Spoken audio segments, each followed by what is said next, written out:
Nahulihan naman ang panggugulo ng mga bata sa ilang tindahan sa Divisoria sa Maynila. Pero ang panggugulo, modus daw pala para mangikil. Balitang hatid ni Mav Gonzalez, exclusive. Sa kuha ng CCTV sa bahagi ng Divisoria sa Maynila, makikita ang tinderong nakadilaw na t-shirt. Nakaupo siya sa tapat ng tindahan. Maya-maya, dumating ang 4 na batang lalaki na nasa 10 taong gulang. Nakatalikod lang naman ako tapos nagre-repack ako. Sinabihan ba naman ako? Yan o, ang yabang yan. Sabi ko, bakit naano ko ba kayo? Tumayo na ang tindero at kinausap ang mga bata. Patuloy pa rin sa pangiinis ang mga bata. Napiko na ang lalaki at binatukan ng isang bata. Umalis ang mga bata at bumalik sa tindahan ang lalaki.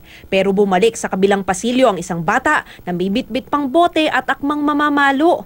Doon na dumating ang taga-barangay para mamagitan. Hinuli ng barangay ang batang may hawak ng bote pero hindi siya sinundo ng magulang kaya pinakawalan din matapos pagsabihan. Hinuli rin at pinagsabihan ang tindero dahil sa pamamatok niya sa bata. Kwento ng biktima, ginawa na rin pala ito ng mga bata sa kapatid niya. Nagagalit tatay niyo pag nasapa kayo. Magre-reklamo sa barangay hanggang hihingi ng bayad. Kawawa lang din kami kasi siyempre mga boy lang din kami ma'am. Magkano lang sinasahod namin. Ilang beses na raw nakahuli ang barangay ng mga bata dahil sa parehong modus. Iba't ibang grupo raw ito. Marami nabibiktima yung mga bata na yung mga may tindahan dyan.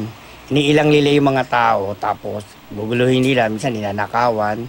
Pag sinakapagnakaw, bubulihin nila yung tao tapos mas isa magagapipikon yung tao. Pag napikon yung tao, masasaktan yung mga bata. Pag nasaktan yung mga bata, magre-reklamo ng mga magulang. Tapos kakasuhan sila ng child abuse.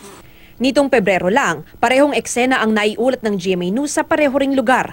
Makikita ang paglapit ng 3 menor de edad sa isang tindera hanggang sa magalit ang babae sa kanila. Agad sinaway ng tanod ang mga bata at inilayo sa tindera. Pero maya-maya pa, bumalik ang isa sa mga menor de edad na may hawak na bote sa kanyang kamay at akmang susugod. Mabuti at napigilan siya ng tanod na nagdala sa kanila sa barangay. Humingi ng paumanhin ang magulang ng bata matapos makita sa video ang ginawa ng kanilang anak. Paalala ng barangay sa mga magulang, bantayan ang kanilang mga anak.